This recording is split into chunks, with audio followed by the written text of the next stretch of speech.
এই কোরআনে কোনো ভুল নাই।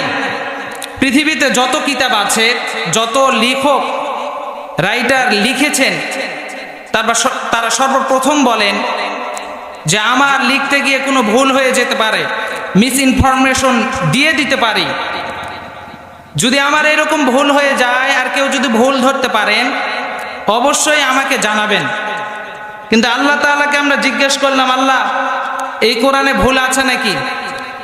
আল্লাহ রাব্বুল আলামিন বলেন, যালিকাল কিতাবু লা রাইবা ফীহি হুদাল লিল মুত্তাকিন।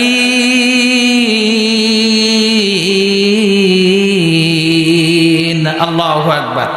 This is the book, there is no doubt, a guidance to those who are al-muttaqun. এই কোরআন তো ভুল দূরের কথা, কোনো সন্দেহ নাই। এই কোরআনটা শুধু আমি নাজিল করেছি শুধুমাত্র মুত্তাকিনদের হেদায়েতের জন্য। সুবহানাল্লাহ।